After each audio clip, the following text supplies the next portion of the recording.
proceed by adding and subtracting monomials. But before that, simplification of algebraic expression. It combines similar or what we call like terms and applies mathematical concept to create as simple expressions as possible. Okay, first step, let us identify the definition of similar or yung tinatawag natin na like terms. Okay, kailan daw natin masasabi na yung dalawang expression ay like terms? Okay, ito yung meaning nun.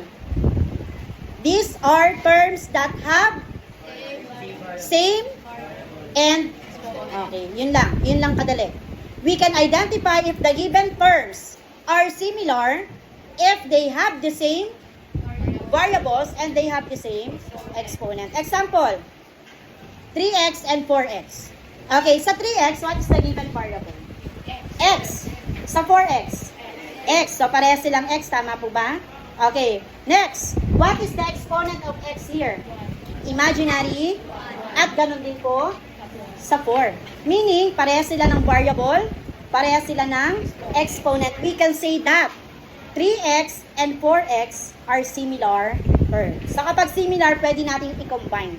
Pwede nating i-plus or pwede nating i-subtract. Do you understand? Okay, let us continue. So, adding and subtracting monomials. Okay, we have 3 steps on how to add or to subtract monomials. Okay, first, identify like terms in the given expression. So, identify daw natin if the given terms are similar. Second, subtract or add the given numerical coefficient. Ano nga po ulit yung numerical coefficient?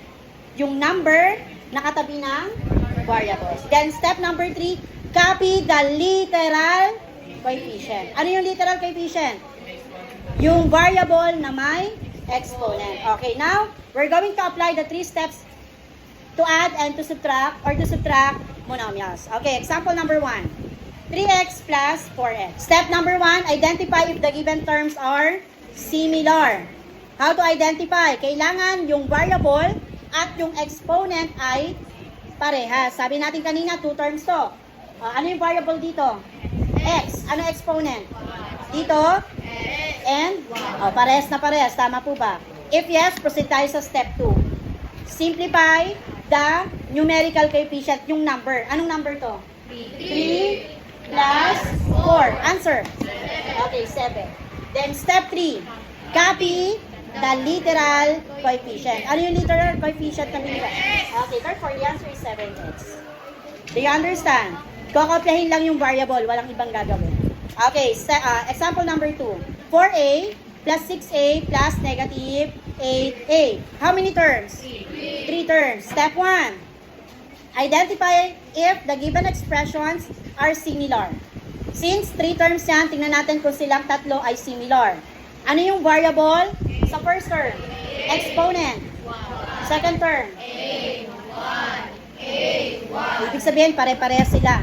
So, similar terms. Step 2, okay, we're going to add the numerical coefficient. Anong number yung sa first term? 4 plus 6 plus negative 8. Then, simplify. 4 plus 6. 10 plus negative 8. Proceed na tayo, anak, addition of integers. Kapag magkaiba ng sign, what we're going to do? Minus. Very good. 10 minus 8. 2. And copy the sign of the bigger number. Anong sign ni 10? Okay, kaya positive 2 ito. Then after that, step 3, copy the literal.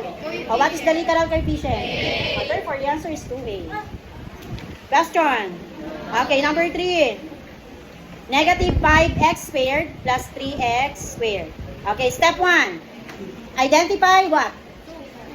If the given terms are, how many terms? 2 terms. Ano yung variable? Exponent. Ganon din po ba sa kabila?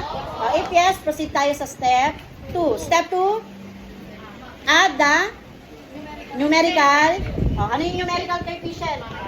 Negative 5 plus 3. Okay, then proceed addition of integers. Same sign, unlike. Unlike. Add or subtract. Magkaiba.